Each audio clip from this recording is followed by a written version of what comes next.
טוב, בסייעתא דשמיא, בשם השם נעשה ונצליח, shalom aleichem ubracha, shavua tov. On se retrouve pour Parashat Acharemot, selon le Chafetz Chaim. Je sais qu'on a passé le Shabbat, enfin la semaine de Acharemot, mais on est juste le Motzei Shabbat. Mais du coup, j'ai pas eu l'occasion de le faire avant, donc je vais le faire maintenant. On est en direct du serveur Discord et de la communauté JewStore. Je ne sais pas si vous connaissez, mais en tout cas, c'est un Discord communautaire juif, forcément, et qui est en train de monter, de prendre de l'ampleur. C'est déjà une communauté, avant ça, avant le Discord, c'était une communauté sur Paris, il me semble. Je connais pas parce que je suis nouveau aussi là-bas, je suis animateur Torah sur le serveur. Donc là j'ai organisé vite fait mon petit Dvar Torah de Acharemot sur le serveur JewStore.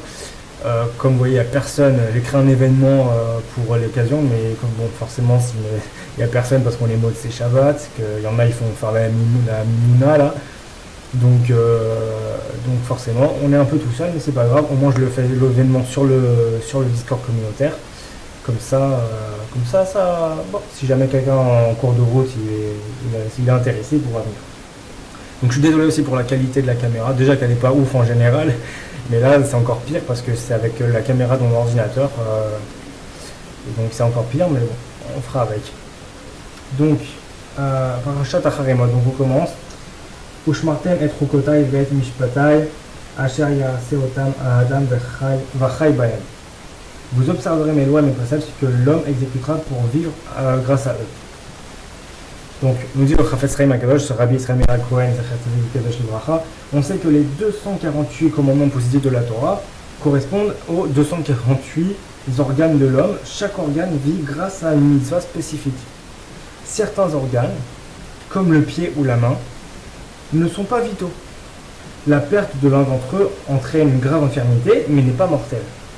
En revanche, toute survie est impossible en cas d'amputation ou de dérèglement des organes essentiels tels que le cerveau. Il en va de même pour les organes spirituels dont la survie éternelle dépend de l'accomplissement de la Torah.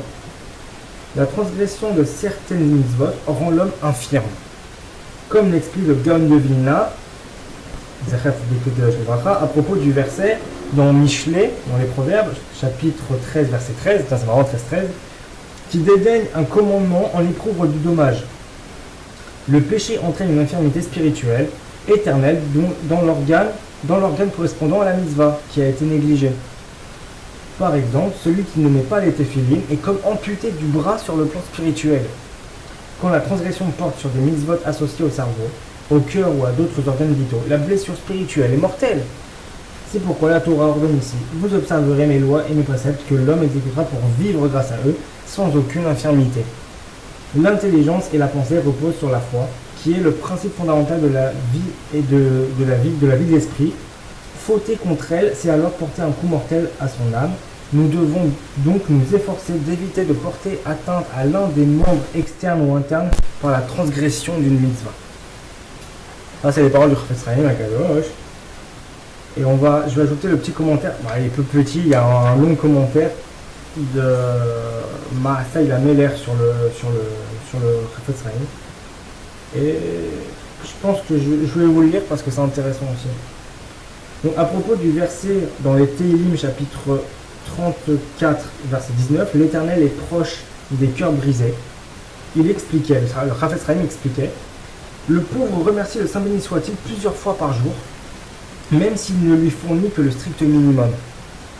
Le riche, lui, a tendance à attribuer sa réussite à son savoir-faire et à oublier qu'elle lui vient de Dieu. Par exemple, si Dieu lui a trouvé un acheteur à qui il a pu vendre sa maison au double de son prix d'achat, il doit remercier Kadosh de lui avoir permis de faire un si grand bénéfice en peu de temps. Si un agent immobilier vient l'informer quelques jours plus tard qu'un autre acheteur lui aurait donné encore bien davantage, le vendeur s'affligera sur son sort et reprochera à Dieu de lui avoir retiré son aide providentielle et de lui avoir fait perdre une importante somme d'argent. Il en va différemment pour le pauvre. Les porteurs qui se rendent au marché au petit matin pour gagner leur subsistance quotidienne doivent rester debout jusqu'à midi, grelottant de froid et trempés par la neige. Bien sûr, là c'est des Ashkénazes, visiblement. Avant qu'on leur demande de porter un sac de farine en échange de quelques centimes qui leur permettront d'acheter un demi-pain. Ensuite, ils rentrent chez eux tout heureux pour prendre leur petit déjeuner en remerciant le ciel pour sa grande bonté. Une demi-heure plus tard, ils repartent au marché pour gagner de quoi faire un autre repas dans la journée. Bien que leur vie soit toujours en suspens, ils remercient Dieu pour leur nourriture qui leur tombe du ciel. Un jour, le Chafetz Chaim dit à l'un de ses proches: regarde combien Dieu doit dépenser quotidiennement pour un riche et combien pour un pauvre. Pourtant, les quelques centimes dépensés pour le pauvre lui rapportent parfois un profit beaucoup plus grand que l'importante somme d'argent investie pour le riche. Ça, c'est intéressant. Il y a un autre commentaire, Massé Lameller, très intéressant. Donc déjà là, c'est hyper intéressant comment c'est vrai, on a une sorte de maladie d'ingratitude chez l'homme en général, dans toute l'humanité de toute façon, mais chez nous aussi. On n'est pas exempt de défauts humains. Et justement, on a aussi cette tendance à être ingrat envers Akadosh Baruch Hu. On se lève tous les matins, on dit Modéani Fenecha, Venecha Bekamash Rezarta, Bishmati, Becham Larba Munatecha. On dit ça, même moi je dis ça le matin, mais est-ce que vraiment vous avez la kavana, l'intention, est-ce que vous y mettez vraiment une intention avec un grand cœur sincère quand vous dites cette phrase le matin en vous réveillant? Certains d'entre vous sûrement, et kol hakavod, bravo, mais plein de gens, et je pense que c'est la majorité, et même moi, et même des rabbins, parce que c'est par habitude, tout simplement, tous les matins on se lève, on le dit. Ok, on le dit, mais ça sert à quoi de le dire si tu n'y penses pas en fait? Ça sert à rien, parce que vous savez qu'il y a le mot d'Ani, vous savez que c'est écrit nulle part, ni dans le Tanakh, ni dans la Torah, ni dans le Nach, ni dans la Gemara, ni nulle part. Nulle part. Je crois que même dans Shulchan Aruch, il me semble que c'est même pas marqué. Il me semble, de ce qu'on m'a dit un avraire une fois, mais il faut que je vérifie, j'ai pas vérifié, mais c'est un avraire qui me l'a dit, que dans le Shulchan Aruch, c'est même pas marqué Modéani. Le Maran, Rabbi Yosef Karo Zatzukal, ne disait pas Modéani le matin quand il se réveillait. Donc c'est un chidouche en fait. Il n'y a aucune obligation finalement de dire Modéani le matin. Aucune obligation. Si ce n'est récemment, c'est, je crois, dans Mishnah Brura, c'est marqué. Dans Mishnah Brura, oui. Et dans le Shulchan Aruch lui-même, je crois que c'est pas marqué. Il me semble, il faudra vérifier, mais je crois que c'est pas marqué du tout. De toute façon, je peux le vérifier. Est-ce que j'ai ici le Chafetz Chaim à la Torah Qu'est-ce que je raconte le Mishnah Brura, premier tome, je l'ai pas porté de main. Je sais pas porté de main, mais j'aurais pu vérifier. Mais il me semble que c'est pas marqué. Donc c'est-à-dire qu'on, finalement, on va dire Modéani, on le dit comme on dit bonjour à quelqu'un dans la rue, et en plus, des fois, on souhaite même pas vraiment une bonne journée à la personne à laquelle on dit bonjour. C'est vraiment, c'est du vent. Et finalement, le but de dire Modéani, c'est quoi? Le but, pourquoi, après on nous a dit il faut dire Modéani le matin, pourquoi? Pour justement ne pas être ingrat. Remercier Kadosh Baruch Hu que, punaise, notre âme, elle quitte notre corps pendant la nuit, et on est en vie que parce qu'il y a une espèce de filet, entre guillemets, de petits fils, de ruban, on appelle ça, qui maintient, entre guillemets, le contact entre l'âme et le corps, ce qui fait que le corps vit encore. Mais en soi, on est mort. Enfin, on dit on est à je sais plus combien de centièmes de la mort. En tout cas, on est comme mort, on pourrait mourir, Dieu pourrait nous reprendre là, mais c'est fini, on ne se réveille pas. Et chaque matin quand on se réveille, c'est une bonté d'Akadosh Baruch Hu, c'est une miséricorde d'Akadosh Baruch Hu. Surtout que notre âme, on dit qu'elle se fait sujet tous les soirs. Et franchement, en général, on n'est pas innocent, quoi. En général, tous les soirs, quand on va se présenter là-haut, notre âme, elle est comme ça, elle balise parce qu'elle sait qu'on a fait qu'on est des nuls, quoi. On est venu avec plein d'avérotes et plein de péchés, et Dieu il pourrait dire bon ça suffit, j'en ai marre, tu fais n'importe quoi, ciao, ça sert à rien, et t'es mort. Dieu tout le temps il dit bon allez vas-y, je te renvoie, tu vas réussir, allez, rapproche-toi de moi, vas-y, fais la Torah, rapproche-toi de la Torah. Et rien du tout. On se réveille le matin, la première chose qu'on doit faire pour servir Dieu, c'est-à-dire le remercier pour notre âme, Modéani, soit on le fait pas, soit on le fait de manière machinale sans même penser ce qu'on dit en fait. Et c'est dommage, c'est très très dommage. Et ça montre à quel point on a cette ingratitude, même quand on rend grâce à quelque chose, même quand on n'est pas ingrat, quand on dit quelque chose justement pour être gratifiant, justement pour remercier Akadosh Baruch Hu de ce qu'on a ou de ce truc, des fois on le fait sans même vraiment y penser. Et du coup, qu'est-ce qui se passe quand on le fait sans même vraiment y penser? Ça fait que du coup, on est quelque part des hypocrites, Chas v'Shalom, mais c'est presque ça, c'est qu'on est des hypocrites. on va remercier Akadosh Baruch Hu. C'est comme pour les brachot par exemple, c'est pareil, c'est le même contexte. Les brachot, elles servent à quoi? À remercier, prendre conscience que quand tu manges une pomme ou tu bois un verre d'eau, de prendre conscience que c'est Akadosh Baruch Hu, le maître du monde, qui t'a permis, qui t'a donné les moyens d'avoir un verre d'eau et une pomme à manger. Et donc on fait la bracha, on remercie Akadosh Baruch Hu pour ce qu'on a et pour le plaisir qu'on va avoir à manger et à boire. Mais en général, qu'est-ce qu'on fait? On fait la bracha à toute vitesse, limite on a mâché les mots, comme ça, et on boit, on mange et on pense même pas à Akadosh Baruch Hu. Alors ça veut dire que même, c'est ça qui est marrant, c'est que finalement, même qu'on n'est pas, finalement on pourrait dire qu'on n'est pas ingrat, puisqu'on fait la bracha, on remercie Akadosh Baruch Hu, on n'est pas ingrat. Mais en fait, même dans notre gratitude, on est ingrat. Parce qu'on ne met pas les cavanotes, on ne met pas les intentions de ce qu'on fait. Donc ça veut dire qu'en fait, on est hypocrite dans un sens. Et ça, Akadosh Baruch Hu, il est patient, il est miséricordieux, mais en vrai, en fait, littéralement, on se fout de lui, quoi. Littéralement. C'est ça. C'est triste, mais c'est ça.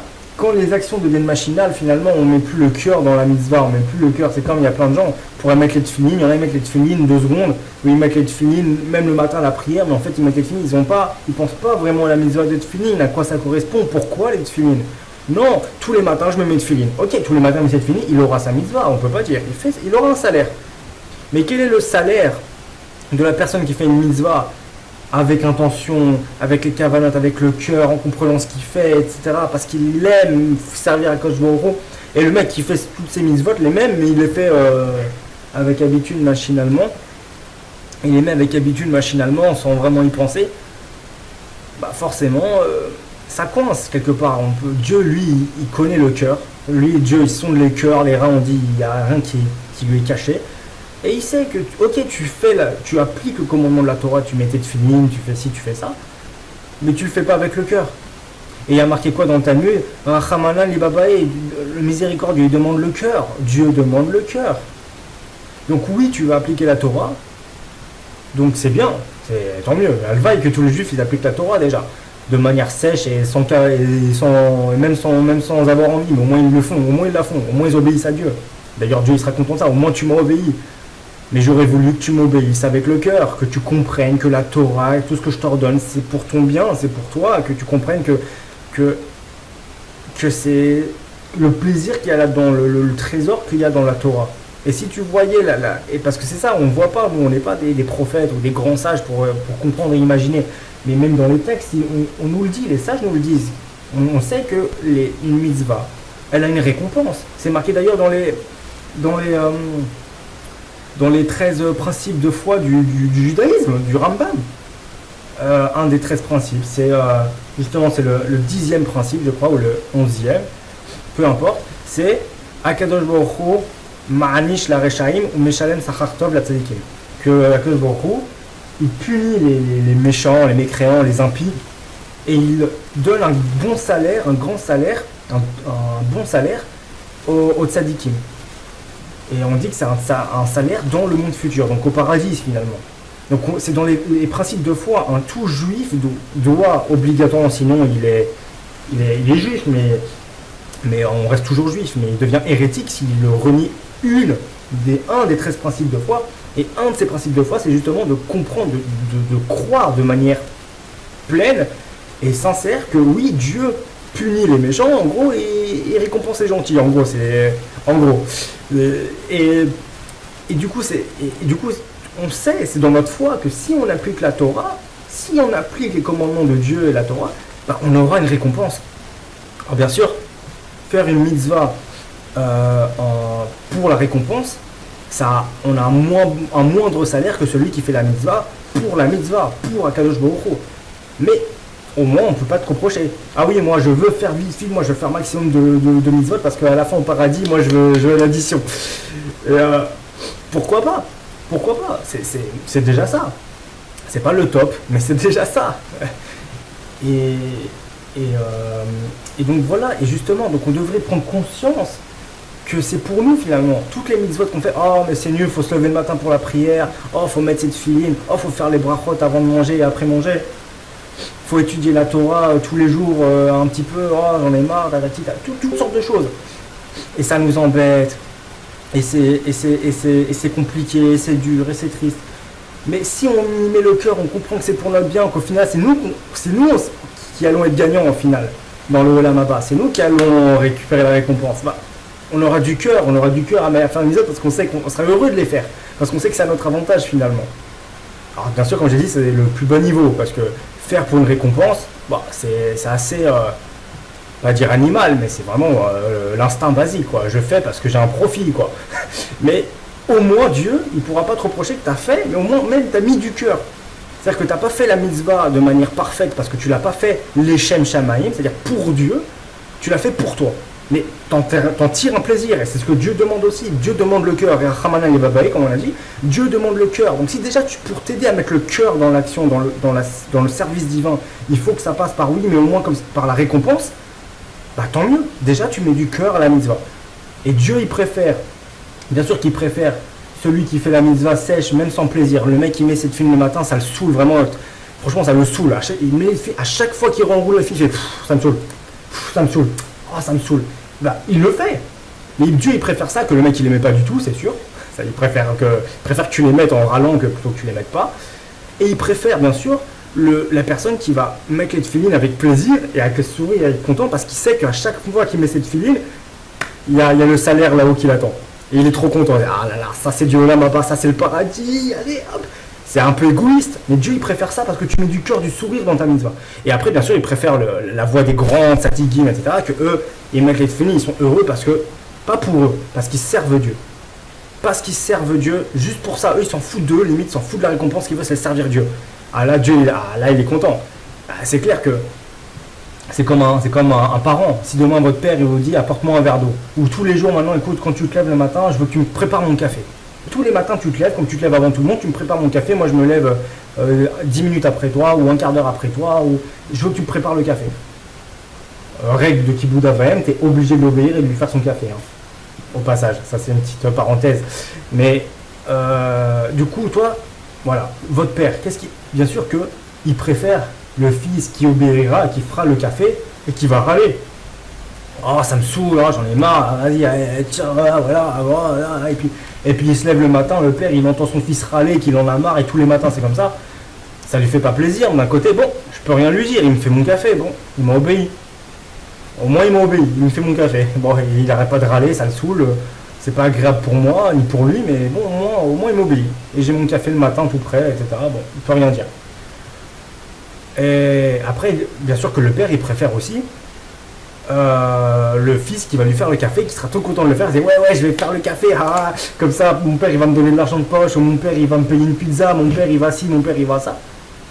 Alors le père tous les matins il se réveille, il entend le fils, vas-y le café, comme ça mon père il va ci, comme ça mon père il va ça.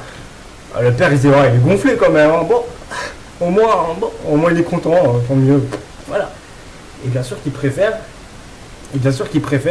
le fils qui va faire le café par pur amour pour lui, pour son père. Tous les matins, il se réveille, il entend le fils, il dit je suis en train de préparer le café à mon père, je suis tellement content de pouvoir aider mon père, c'est génial. Bah, t'imagines le père, il entend tout ça tous les matins, il est heureux, il se dit quel fils. Et bah c'est pareil pour Dieu, c'est la même chose. C'est la même chose. Bon, on va continuer parce que finalement, moi, j'ai parlé plus que truc. Et à chaque fois, c'est toujours comme ça. Je lis une partie du truc, après, je m'étends pendant des heures. Donc, on continue dans Maïsaïm Lameler sur donc le Chafetz Chaim. À propos du verset dans Kohelet, donc dans Ecclésiaste, chapitre 7, verset 17-18. Ne sois pas injuste à l'excès et ne sois pas trop méchant. Le Talmud, dans Shabbat 31b, s'étonne. Il ne faut pas être trop méchant. Mais est-ce qu'on peut l'être un peu, genre, c'est bon, vas-y, on va en donner. C'est comment ça, ne sois pas trop méchant. Alors le Chafetz Chaim, il explique ce passage par la parabole suivante. Un roi avait planté près de son palais un beau jardin, avec des arbres magnifiques produisant des fruits délicieux qui réjouissent la vue de tous les serviteurs. Il avait nommé des jardiniers spécialisés pour chaque espèce en ordonnant dans sa grande bonté de laisser entrer toute personne qui voudrait respirer l'air pur de son jardin. Un jour, le roi vit un homme démolir la barrière qui entourait le jardin, mais garda le silence. Vous imaginez, vous êtes roi, vous avez votre jardin, vous êtes sympa, c'est ouvert au public, vous avez un mec comme ça, à un moment où il n'y a personne, le mec qui défonce la barrière et tout du truc, comme ça, ok, élève. Alors déjà, le roi, en général, tous les rois, il se fait choper, le mec, il se fait écarteler. Hein. Et là, on dit, le roi garda le silence. Le lendemain, il le vit cueillir des fruits. Il le vit cueillir des fruits et les mettre dans son panier, mais à nouveau, il ne dit rien. Ensuite, il entendit le vaurien qui disait « Pourquoi me fatiguer à cueillir les fruits? Il me sera plus facile de couper toute la branche avec les fruits. » Le roi s'irrita fort contre cet homme qui ne savait pas apprécier les arbres à leur juste valeur, et il causait un dommage irréparable. Mais plein de patience, il attendit de connaître la suite, car il aurait toujours la possibilité de le châtier plus tard. L'intrus, qui pensait stupidement que le roi était absent ou endormi, décida de déraciner les arbres et se mit aussitôt à l'œuvre. À ce moment-là, le roi, à bout de patience, appela ses serviteurs et leur donna l'ordre de mettre en prison le fauteur de troubles et de lui infliger une peine bien méritée. De même, le roi des rois, donc Dieu, Akadosh Baruch Hu, a créé un magnifique palais, le ciel et la terre, avec un beau jardin, la Torah, orné de fruits, de fleurs et de beaux arbres, les mitzvot, les commandements. La Torah ranime l'âme et ses commandements réjouissent le cœur. L'homme intelligent qui apprend la sagesse illimitée de la Torah remercie de tout son cœur et de toute son âme celui qui l'a donné. Malheureusement, certains hommes stupides et grossiers commencent à faire des brèches dans la barrière qui entoure le vignoble. C'est les haies et les ordonnances établies par les sages, parce qu'on dit que tout ce qui est des rabbanan, toutes les lois rabbiniques, c'est considéré comme une haie, une protection à la Torah. Ensuite, ils cueillent les fruits en transgressant les commandements positifs et négatifs de la Torah.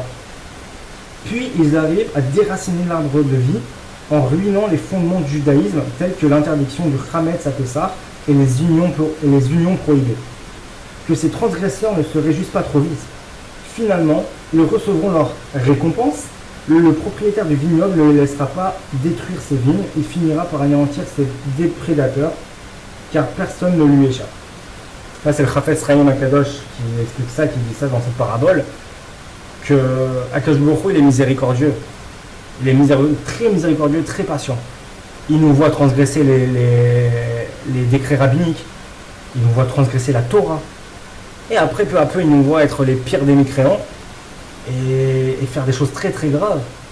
Et là, tu crois que dans ce monde-ci, où il n'y a plus la présence divine comme à l'époque, il n'y a plus le temple, etc. Donc on n'a pas la crainte de Dieu qu'il y avait à l'époque, où il n'y avait pas les peines. Aujourd'hui, il n'y a plus les peines de mort et tous les trucs comme ça, les flagellations et les trucs, et les coups de bâton, et les tribunaux rabbiniques, le Sanhédrin, il n'y a plus.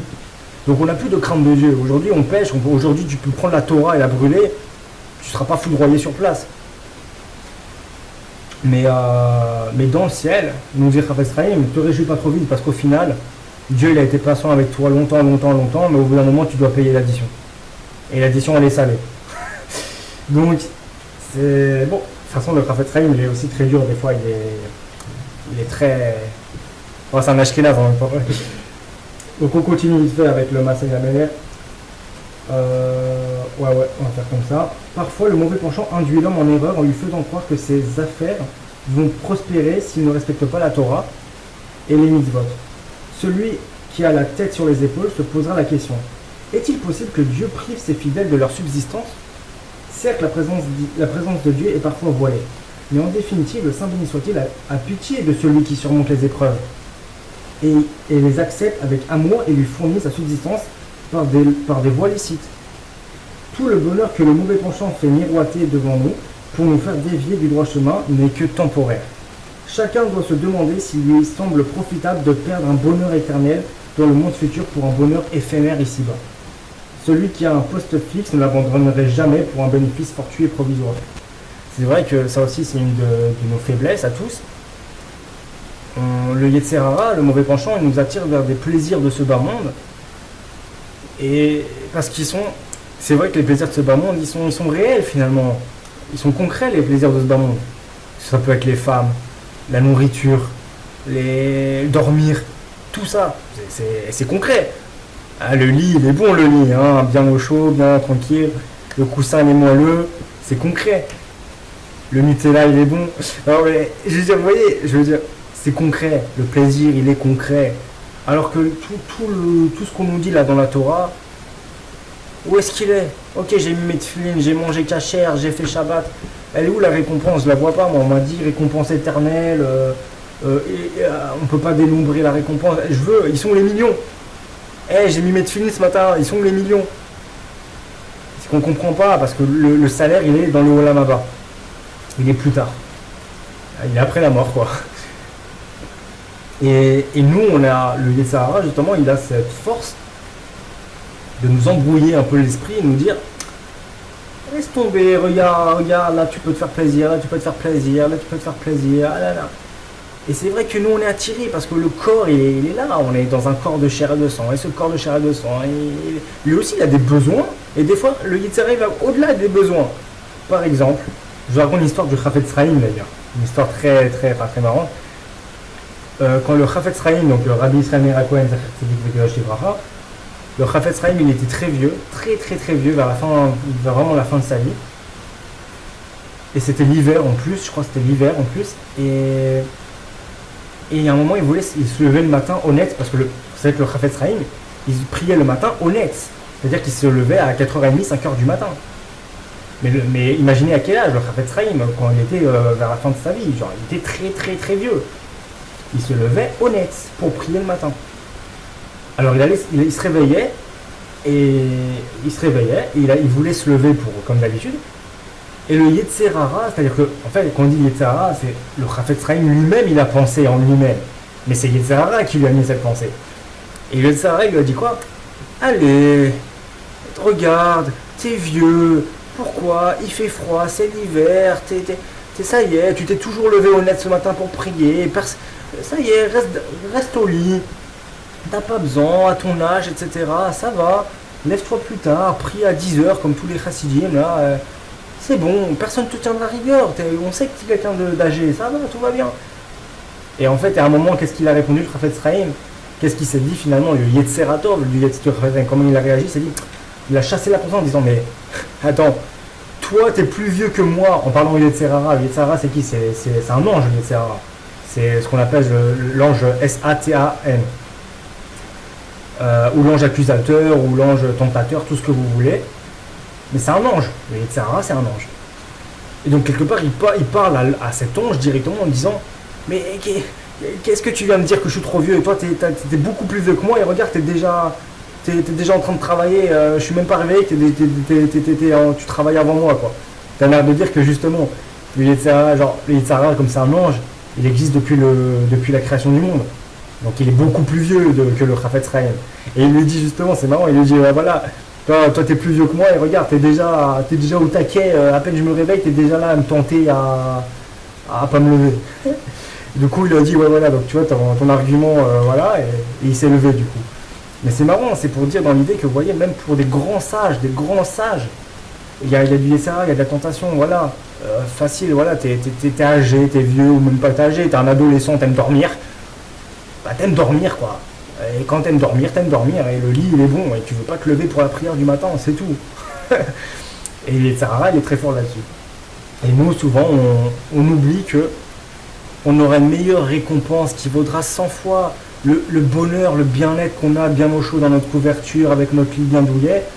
Ce bonheur qu'on a là, concret, c'est de la gnognotte par rapport au bonheur qu'on aura après dans le monde futur, au paradis, etc. Après, parce qu'on se sera levé pour la prière. La prière, elle a une récompense 100 fois, mais 1000 fois. C'est même pas 1000 fois, on ne peut pas dénombrer. C'est une récompense qu'on ne sait même pas c'est quoi. C'est le paradis. Et on va louper ça, on va perdre ça. Pourquoi? Pour 30 minutes ou 1 heure de plus dans un lit. C'est dommage. C'est dommage. Voilà, donc on continue. Le commentaire de Chafetz Chaim sur la Torah par Parashat Acharei Mot, on continue. Asher ya'aseh otam ha'adam v'chai bahem ani Hashem. Que l'homme exécutera pour vivre grâce à eux, je suis l'Éternel. Rachi explique, pour vivre grâce à eux dans le monde futur. Comme je vous disais, moi l'Éternel, je suis fiable pour te payer ton salaire. Selon Rabbi Yaakov dans Kiddushin 39b, on n'est pas récompensé dans ce monde pour les mitzvot. Mais d'un autre côté, il est écrit dans Devarim, chapitre 7, verset 10, entre guillemets, entre parenthèses, Dieu, qui paie directement ses ennemis ici-bas pour les faire périr. Alors, les privés du monde futur. Dans Hérovim 22a, rapporté par Rashi, apparemment, ce verset, ça veut dire que finalement, il paye, ce qui prouve qu'il a aussi une récompense dans ce monde pour les mitzvot et les bonnes actions. C'est ça en fait, c'est que les Rechaïm, les ennemis de Dieu, ceux qui se révoltent contre la Torah, qui sont des Rechaïm, des mécréants total, et bah même ça reste un juif, même le plus éloigné des juifs, le plus, pardonnez-moi le terme, le plus salaud des juifs, ça reste un juif. Donc quand maintenant ce juif mécréant et renégat, on va mettre au-dessus de lui, on va faire une bracha avant de manger, il a fait une mitzvah. Il a fait une mitzvah, on ne peut pas dire qu'il a pas fait sa mitzvah le jour-là, il a fait une mitzvah. Et qu'est-ce qui se passe? Dieu il le paye dans ce bas monde. Dans ce bas monde. La réponse est la suivante, on se rappelle la réponse est la suivante. Dans plusieurs passages de la Torah, il est dit je suis éternel, c'est-à-dire je suis stable pour te payer ton salaire, selon le commentaire de Rachid. C'est comme un titre de créance signé de la main du roi, comme l'enseigne le Midrash dans 2:606, autrefois un prophète consigné par écrit les mitzvot accomplis par un homme de sa génération. À présent, qui les écrit? Le prophète Eliaou, avant le corps, et le Messie, le Mashiach, avec la signature du saint d'initiative. Il faut se rendre dans la salle du trésor de la capitale pour recevoir la contre-valeur de ce type de créance paraffée par le roi, car aucun habitant du royaume n'est en mesure de le payer. Donc ça veut dire qu'à la fin des temps, on reçoit la récompense. Quand la Mashiach va venir, et ça va révéler que voilà, Eliaou Hanavi aura consigné aussi tout au mitzvot, et là on reçoit un salaire. Soit tu reçois après ta mort, soit tu reçois quand Mashiach revient. Donc Mashiach revient, révèlement du etc. Donc on reçoit aussi nos récompenses. La mitzvah accomplie par un méchant, un mécréant, un rachat, qui n'a pas autant de valeur que celle d'un juste, est payable même par un habitant d'une petite ville. Par conséquent, Dieu la paie directement à ses ennemis, dans ce bas monde. En revanche, à propos des mitzvot d'un juste, d'un tzaddik, il est dit pour vivre grâce à eux dans le monde futur. Moi, l'Éternel, je suis fiable pour te payer ton salaire. Il ne reçoit ici aucun paiement ici-bas, mais uniquement dans le monde entièrement bon. Donc, ici, on a un petit commentaire aussi de Maïsaï la Meler. D'un côté, les sages déclarent tout juif à part au monde futur. Ça, c'est très intéressant. Tout juif à part au monde futur. Kol Israël Shem Echelek Olamaba, dans Sanhedrin 90a. Et d'un autre côté, seul celui qui apprend les halachot chaque jour est assuré d'avoir droit au monde futur. Dans Tana de Beliaou Zuta 2.5, cité dans la Megillah 28b et dans la Megillah 28b et Midas 73a. C'est ce qu'on dit aussi dans la préambule. Kol Hashoneh halachot b'chol yom muftalo chez Uben Olam Haba. Le Chafetz Chaim conciliait ces deux enseignements par la parabole suivante. Un homme qui se rend avec ses plus beaux habits au mariage d'un riche concitoyen, lui ayant envoyé un émissaire spécial, sera placé à la table d'honneur puisqu'il est l'invité personnel du héros de la fête. Un mendiant s'empresse lui aussi d'aller à ce beau mariage dont il a entendu parler, mais il ne recevra pas le même accueil et n'aura pas sa place avec les invités. On le laissera tout juste attraper quelques nourritures debout dans un coin. Ceux qui apprennent des halachot, donc ceux qui apprennent la halakha, ceux qui étudient la Torah, sont les invités d'honneur qui sont assurés d'avoir une bonne place dans le monde futur. Les autres reçoivent une part eux aussi, mais ils partagent le sort peu enviable des pauvres et des mendiants. C'est ce que dit le Chafetz Chaim. Et c'est vrai que c'est aussi intéressant de se rendre compte que c'est vrai, souvent on se dit que pourquoi les gens, les mauvais, pourquoi les pires criminels, les voleurs, les arnaqueurs, les escrocs, les pires des mécréants, ils ont une belle vie. La villa, la piscine, les voitures, les nanas, tout ce qu'ils veulent. Pourquoi? Et nous, là, les religieux, les gens qui ont de la foi, les gens qui essaient de se rapprocher de Dieu, les gens qui sont les tzadikim, soit ils sont pauvres, ils ont des malheurs, ils ont plein de problèmes, Pourquoi? Tu te dis, ça sert à rien de servir Dieu, la Torah à la poubelle. Moi, je veux les voitures, je veux la maison, je veux les femmes, et je veux tout ce que je veux. Je sais pas, moi, la logique humaine voudrait que on délaisse la Torah, on délaisse Dieu, puisqu'apparemment tous ceux qui servent Dieu, ils ont une vie pourrie. Alors autant pas servir Dieu, avoir une bonne vie. Et en fait, non, c'est ça le piège, c'est que Dieu, quand il voit que tu le rejettes, que tu rejettes sa Torah, que tu rejettes totalement Dieu, et que tu ne veux pas le servir, et que voilà, tout ce que tu vas faire de bien dans le monde, Dieu va te récompenser directement sur terre. C'est pour ça que les pires des mécréants, les pires salauds, en général, ils ont une belle vie. En général, après des cas d'exception, mais en gros, en général, c'est ça, ils ont une belle vie, parce que Dieu les paye ici-bas. Et après, dès qu'ils meurent, c'est l'enfer direct, grillé à la saucisse, le barbecue. Enfin, sauf que c'est l'âme qui crame, mais bon, voilà, c'est violent. Et nous, les gens qui nous rapprochons d'Hachem, qui essayons de servir Dieu du mieux qu'on peut, qui essayons d'appliquer la Torah comme on peut, et bah, Dieu, il voit qu'on a une spiritualité, qu'on essaye de servir Dieu comme on peut, même si on n'est pas le grand sadique, bah, on essaye, on voit qu'on a du cœur, qu'on aime Dieu, qu'on aime la Torah, qu'on est attaché à la Torah et qu'on essaye à notre niveau d'appliquer. Alors toutes les mitzvot qu'on fait, Dieu nous les comptabilise pour le Olam Haba. Et c'est pour ça qu'on a une vie pourrie. Enfin, en général, quand je dis pourri, bon, Hachem, voilà, j'ai un lit, j'ai de la lumière, j'ai des vêtements, j'ai pas une vie si pourrie que ça. Mais vous avez compris, on n'est pas riche, on n'est pas, voilà. C'est la fausse idée que les juifs sont riches, mais c'est des conneries. La plupart des juifs, c'est des pauvres et des sacrés pauvres. Et bon, non, c'est vrai mais il faut se souvenir que Dieu nous paye notre salaire dans le monde futur, comme on l'a vu ici. Donc on continue, c'est la fin. C'est vraiment le dernier verset. Ervat achotra lo tegale ve'el isha benidat tumata lo tikrav legalot ervata. La nudité de ta sœur ne la dévoile pas lorsqu'une femme est isolée par son impureté, n'approche point d'elle. On nous dit le Chafetz Chaim, les mitzvot, donc les commandements, les mitzvot n'ont pas toutes la même chance. Voilà deux interdits qui, bien que réunis dans un même passage de la Torah, et aussi graves l'un que l'autre, connaissent un sort totalement différent. Celui qui a une relation incestueuse avec sa sœur est couvert d'opprobre, de honte. Personne ne veut plus se marier avec lui et avec l'un des membres de sa famille. Il est chassé de la maison d'études, privé de toute fonction honorifique et mis au ban par la communauté. En revanche, celui qui s'unit à une femme pendant sa période d'impureté menstruelle est tenu en haute estime. Il peut même être nommé administrateur de la synagogue et faire partie de toutes les institutions charitables de la ville. S'il est riche, il est recherché par tous et considéré comme un bon parti pour le mariage. Quelle est la différence entre les deux interdits ?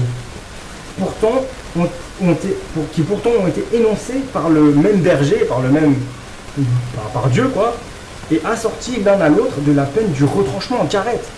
Celui qui couche avec sa sœur, il est carette, il est retranché, dans le ciel, bien sûr, carette c'est dans le ciel. Il est retranché du ciel, il est retranché du peuple par le ciel, et celui qui couche avec une femme nida, que ce soit même si c'est sa propre femme, hein, pas une femme étrangère forcément, même sa femme nida, qui est en période de menstru, d'impureté, et bien il est carette, il est aussi retranché de son peuple par le ciel. Les deux c'est carette, c'est marqué dans le même verset, et Dieu cite ça dans le même verset, etc. Et pourtant, en vérité, c'est par ignorance et par oubli que la Torah, c'est par ignorance et par oubli de la Torah qu'on est venu à faire une distinction entre les deux. Sinon, si nous avions appris la Torah et craint celui qui a prescrit ensemble ces deux interdits, nous serions aussi attentifs au second interdit qu'au premier. C'est dans ça ce qu'il dit le Chafetz Chaim. Le Chafetz Chaim nous dit comme ça, il nous dit que les deux interdits sont dans le même verset, le même interdit. Et pourtant, dans les faits, dans la société juive, on peut voir que l'homme qui va coucher avec sa femme en période d'impureté, et que ça va se savoir, même si ça va se savoir, s'il est riche, il est considéré comme un bon parti. S'il est je sais pas, président de la communauté, bah c'est le président de la communauté, il a été honorifique, tout le monde le respecte. Tout le monde le respecte. Par contre, directement, quand quelqu'un, on apprend qu'il a couché avec sa sœur, oh là là, la honte, c'est dégueulasse, oh là là, mécréant, on lui fait la honte, on l'humilie en public, il est dégoûtant. Mais pourquoi c'est ça, Dieu, il a mis dans le même verset celui qui couche avec sa sœur et celui qui couche avec une femme nida en période d'impureté. Et c'est ça qu'il nous dit, si on avait étudié la Torah, si on avait même ne serait-ce qu'une perception et une reconnaissance de c'est quoi la Torah et c'est qui Dieu, parce que c'est Dieu, c'est la parole de Dieu. Dieu nous dit, celui qui couche avec sa sœur et celui qui s'isole avec une femme, qui s'approche d'une femme qui est impure, dans le sens qui couche avec une femme impure, il est carette, il est puni de retranchement par le ciel. Et Et les gens, ils font une distinction comme ça par ignorance. Mais en vrai, les deux interdits sont très graves. Donc là, il y a aussi, pareil, un commentaire de Masay Lameler, et pareil, on va se terminer ici. Donc le Talmud, dans Sanhedrin 64a, rapporte que la prière des membres de la Grande Assemblée, Anshe Knesset Agdola, la Grande Assemblée, a annihilé l'attirance d'un homme envers sa mère et sa sœur, mais pas la tentation de s'unir à une femme mariée ou qui se trouve dans la période d'impureté menstruelle. Mais notre maître c'est le Chafetz Chaim. Chafetz Chaim demandait pourquoi la peine de retranchement imposée par la Torah dans les deux cas n'a pas le même effet dissuasif dans les deux cas. Et il n'y a pas de réponse. Le Chafetz Chaim se demandait vraiment pourquoi les gens ne comprenaient pas ça. Pourquoi les gens, pour eux, dans leur tête, ils ne comprenaient pas que c'était tout aussi grave de coucher avec une femme en période d'impureté menstruelle que de coucher avec sa sœur ou sa mère. Ils ne comprenaient pas pourquoi les gens ils faisaient une distinction, genre ça c'est plus grave. Il en va de même pour la profanation du Shabbat. Ça c'est hyper intéressant, préparez-vous parce que c'est violent. Il en va de même pour la profanation du Shabbat. Le Talmud dans Choulin 5a et le Rambam dans Ilchot Shabbat 30-15 compare l'auteur de cette transgression à un idolâtre. Donc le Talmud et le Rambam disent de celui qui transgresse le Shabbat que c'est un idolâtre. Imaginons un homme qui, dans un vent de folie, se rend chez le curé d'un village voisin pour se convertir au christianisme et qui reçoit un certificat de baptême lui accordant les mêmes droits qu'à tous les chrétiens, et notamment le droit interdit aux juifs de faire du commerce dans tout le pays. C'est-à-dire interdit aux juifs qu'à l'époque les juifs n'avaient pas le droit de faire du commerce dans tout le pays, donc du coup là il aura le droit parce qu'il est devenu chrétien. Quand son apostasie sera connue dans sa ville, ses anciens coreligionnaires couperont tout contact avec lui, ils ne le compteront pas dans le minyan, c'est-à-dire dans le quorum de 10 personnes pour faire l'office, et refuseront toute alliance matrimoniale avec lui ou l'un des membres de sa famille. Ils ne viendront pas habiter dans son voisinage, ils ne traiteront aucune affaire avec lui et le tiendront à distance. Pourquoi ? Parce que tous ajoutent foi au certificat de baptême délivré par le curé du village, qui, il y a peu, n'était qu'un simple bouvier. C'est-à-dire que pour les... C'est comme c'est pas mes mots, hein, c'est ce qui est marqué. Hein. C'est-à-dire que pour les juifs, la parole d'un curé, ils n'en ont rien à faire. C'est qui ce curé, il peut dire ce qu'il veut, il peut dire ce qu'il veut, faire ce qu'il veut, on n'en a rien à faire. Et là, bizarrement, comme il y a un certificat de baptême de tel curé, oh là là, ça y est, c'est un fou, c'est vraiment... Ils prennent foi finalement à ce certificat comme si vraiment c'était un apostat direct, ce juif qui s'était vraiment converti au christianisme. Et pourtant, personne ne prête attention à la déclaration de nos sages qui attestent que la profanation publique du Shabbat est comparable au rejet de la Torah tout entière et qui confère à l'auteur de cette transgression le statut de non-juif. S'il est riche, il est recherché par tous comme le meilleur parti. À la synagogue, on l'honorera en le faisant monter en bonne place à la Torah et on lui confiera les plus hautes responsabilités communautaires. Ça rejoint ce qu'on disait avant, le Chafetz Chaim nous redit encore, cette espèce d'hypocrisie maladive par ignorance du peuple juif ou des Améhares, des ignorants, de faire une distinction entre les commandements et que celui qui va se convertir au christianisme, directement, on va l'insulter, on va l'humilier, on va le rejeter, on va le repousser, comme si le certificat de baptême donné par un prêtre, ça avait de la valeur, mais on ne prête aucune valeur à la parole de nos sages de mémoire bénie dans le Talmud, de nos grands Chachamim qui ont dit qu'un juif qui transgresse Shabbat en public est considéré comme s'il rejetait toute la Torah et il a le statut d'un goy, d'un non-juif. Bah non, ça bizarrement on oublie. Le mec qui transgresse Shabbat en public, s'il a de l'argent, il donne de l'argent à la communauté, ah lui c'est quelqu'un de bien, on lui fait de l'honneur, on met son nom en plaque dorée sur la synagogue.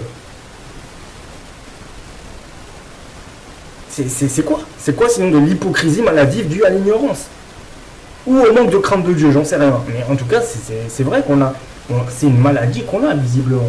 Et c'est pas mes mots, c'est le Chafetz Chaim qui constate que c'est un problème de société aujourd'hui. Beaucoup de juifs font un distinguo entre les commandements, estiment que tel commandement est plus grave que l'autre, et alors que non, pas du tout. Pour Dieu, c'est pareil. Et pour les sages, c'est pareil. Bah non. Visiblement, non. On fait ce distinguo. Donc voilà. C'était le Chafetz Chaim sur la Torah, sur Parashat Acharemot. Donc Bezrat Hashem. Donc, tout d'abord Bezrat Hashem, qu'on ait une bonne semaine. Que cette semaine se passe bien. N'oubliez pas de compter l'Omer ce soir. Hier, on a compté le 7e, il me semble. Et donc ce soir, vous savez c'est quoi ? Mais hier, on a compté, il me semble, le 7e. Hop. Voilà. Hier, on a compté le 7e jour de l'Omer. Là, donc, n'oubliez pas de compter l'Omer.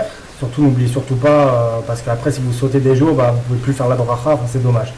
Donc, n'oubliez pas de compter la mer.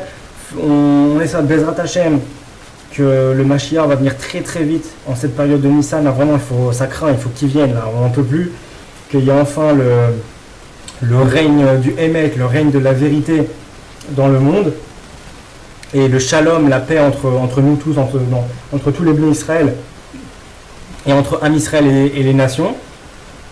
Puis voilà, qu'on ait tous une bonne semaine, une heureuse semaine, que toute la période de l'Omer se passe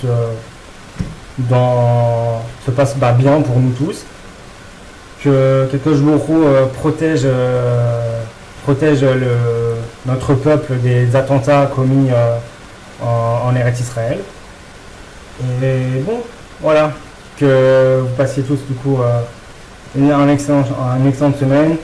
Et Bezrat Hashem, que Dieu nous donne la force et de nous renforcer en Torah, de nous rapprocher de lui, de prendre conscience des valeurs de la Torah, des mitzvot, des commandements, de devenir des tzadikim et d'engendrer des générations de tzadikim. Voilà, Baruch Adonai Olam, Amen, Amen.